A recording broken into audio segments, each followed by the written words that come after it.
Halo, jumpa lagi di Logic of Health, channel yang membahas masalah kesehatan dengan logika. Topik kali ini adalah masalah tidur. Hampir semua orang pernah mengalami masalah tidur, tidak terkecuali seorang dokter. Cara berikut ini adalah cara yang sudah saya praktekkan selama puluhan tahun agar bisa cepat tidur tanpa obat. Sebagai seorang dokter di daerah, seringkali ada panggilan-panggilan emergensi di malam hari yang jamnya tidak tentu. Bisa jam 12 malam, bisa jam 1 malam, jam 2, jam 3, jam 4 subuh. Sehingga tidur menjadi tidak teratur. Problemnya adalah kalau tidak bisa tidur secara cepat sesudah menyelesaikan masalah emergensi tersebut, bisa ada panggilan-panggilan emergensi yang lainnya. Alhasil bisa-bisa tidak tidur sepanjang malam. Untuk itulah perlu dicarikan suatu cara agar bisa tidur secara cepat tanpa obat. Berikut ini adalah analisa cara bisa cepat tidur tanpa obat. Tentunya dengan logika medis, dengan cara-cara yang masuk akal. Ada beberapa faktor yang berperan penting dalam tidur, yaitu homeostasis, irama sirkadian, dan hormon melatonin. Ketiga ini sudah sering dibahas oleh para ahli, jadi tidak akan saya bahas lagi di sini. Ada satu faktor lagi yang juga penting dan jarang dibahas, yaitu sistem saraf simpatis dan parasimpatis. Sistem inilah yang akan kita bahas nanti, yang akan membantu kita agar bisa cepat tidur. Sedikit pengenalan teori. Sistem saraf manusia terdiri dari dua, yaitu saraf sadar dan saraf otonom yang tidak bisa diperintah. Saraf otonom dibagi lagi menjadi saraf simpatis dan saraf parasimpatis.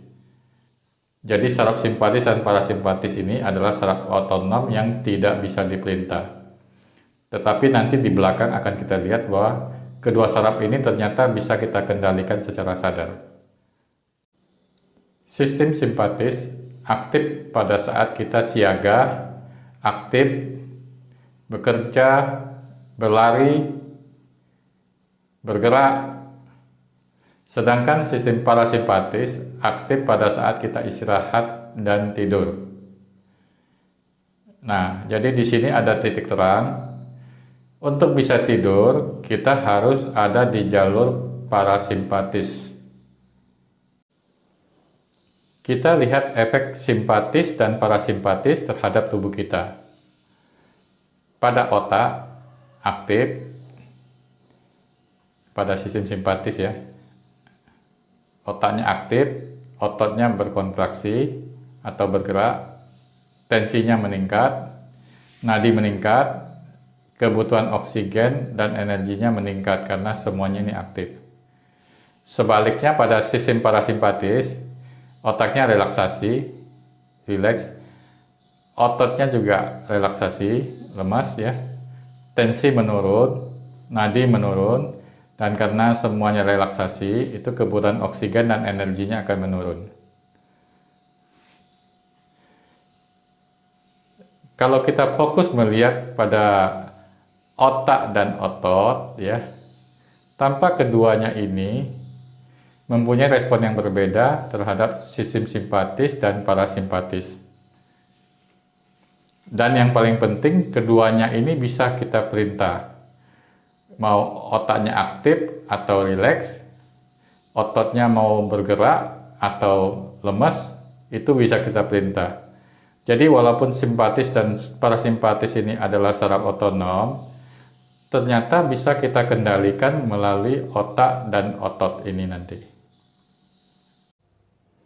Kita lihat ilustrasi berikut ini.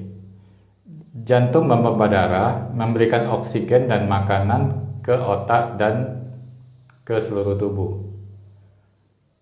Jika otak aktif bekerja, otot berkontraksi atau bergerak, maka permintaan oksigennya akan tinggi, sehingga jantung harus memompa darah lebih kencang dan lebih cepat agar kebutuhan oksigennya terpenuhi, sehingga tensi akan naik dan denyut nadinya juga akan naik.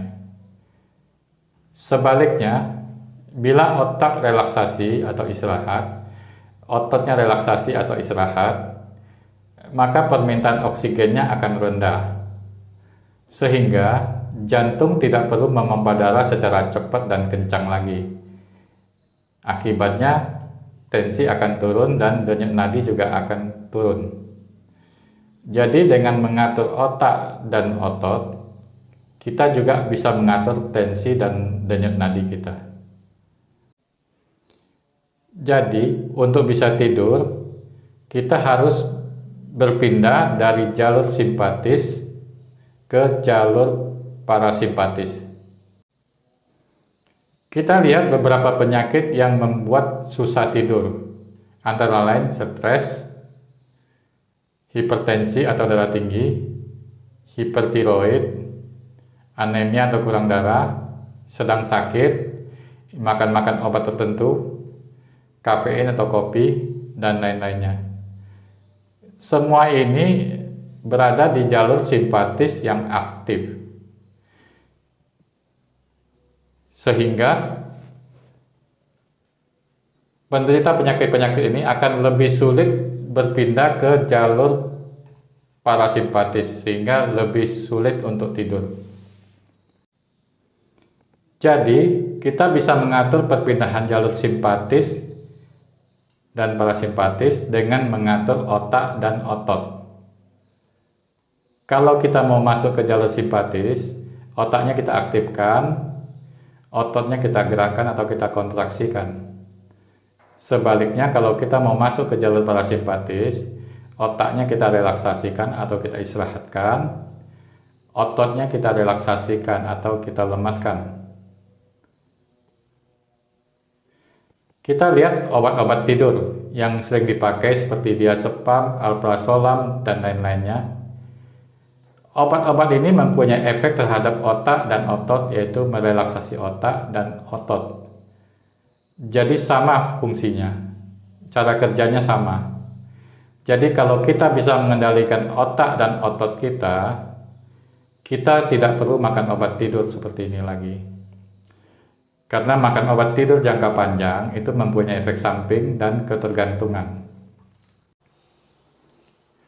Dari semua uraian di atas, maka kita dapat membuat suatu metode cara cepat tidur tanpa obat.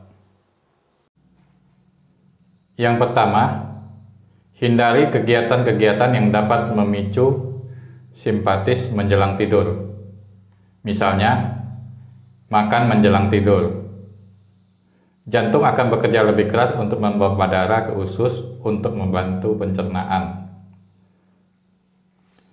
Olahraga ini dapat memacu adrenalin, sehingga jantung akan bekerja lebih keras. Obat-obat tertentu juga bisa mengganggu tidur. Kopi atau kafein itu bisa memacu jantung, sehingga susah tidur.